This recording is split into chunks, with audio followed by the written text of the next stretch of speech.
Instagram or Facebook, you will hear the bass just pumping right through. No questions asked.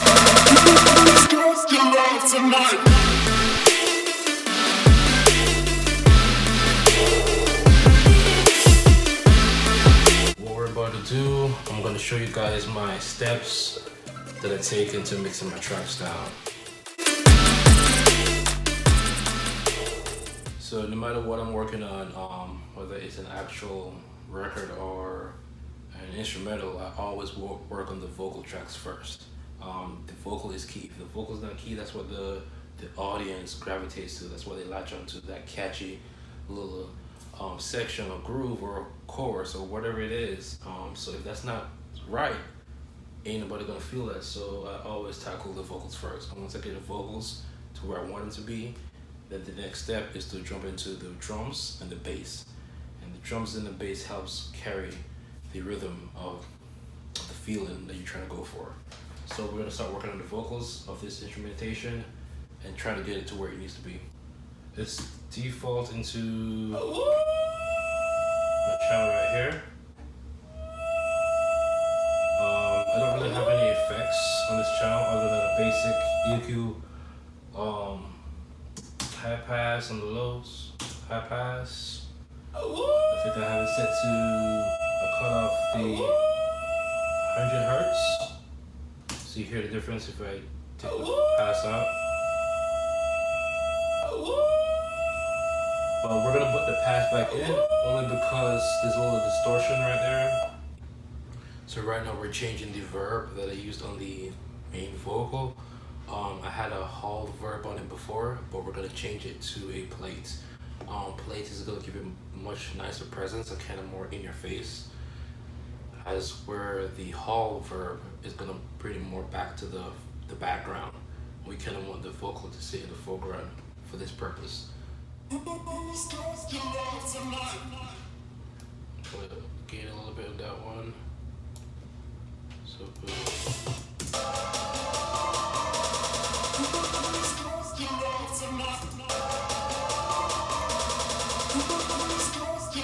what I'll do for this purpose, I'm going to show you, I'm going to kind of loop it a little bit. So what we did there, this is mostly just an EQ on the low end, and that was a very annoying frequency. All I really did was just bring it down and get rid of that. But then you got this guy coming in. So if we take off, bypass all these, you'll see that it will start to clash with the bass.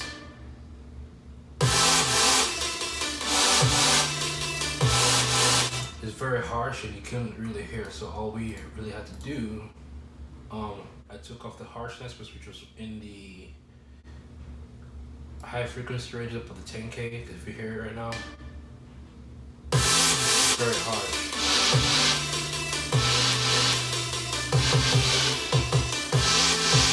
So, and then you want the bass to pump before actually turning the bass up.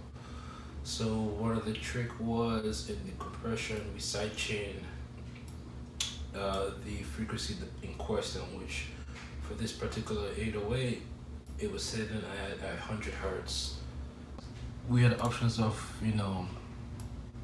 compressing everything, but I really wanted to more focus on the frequency in question. So we set that here. Honestly, I just kind of feel for it. So we just gotta listen, see the difference.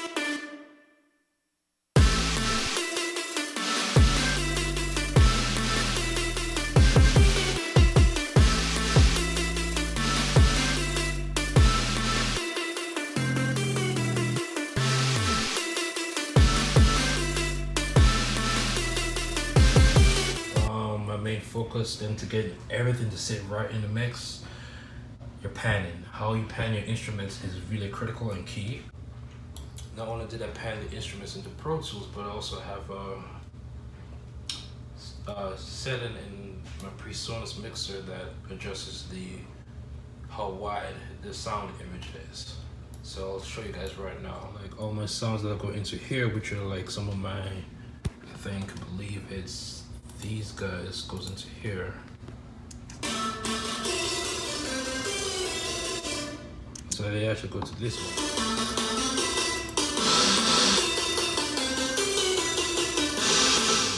We can make it wide, or make it narrow as possible, and goes into more mono track.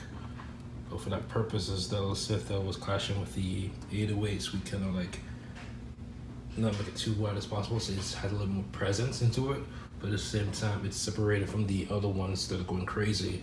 So it was very critical for me to widen the image to leave more room for the bass in the center, and also side chaining the frequency in the other melodies, so that way it doesn't interfere with what's thumping in your bass. And you want to do this so that way you're not always trying to turn the gain up, trying to hear your bass. Another trick on getting your bass to sound so aggressive and like pounding through your mix is really simple, and you'll talk to any experienced engineer or producer, they'll back this up. Distortion. When you add a little bit of distortion, it gives it this nice little growl into your bass line, which also, if you want to hear your bass more with more clarity on your smartphone devices and your earbuds or whatever you have, that's the way to do it. If you listen to it now, you're gonna hear a little bit more clarity. So listen to it right now with the bass, the distortions.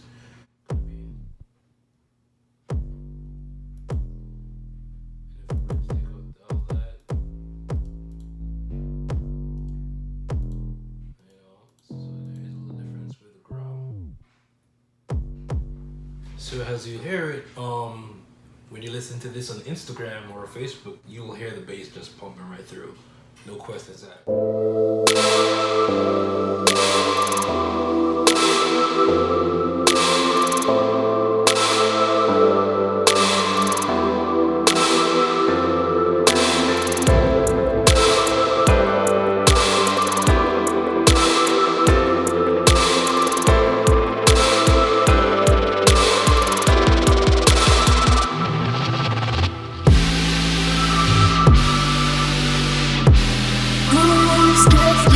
Tonight.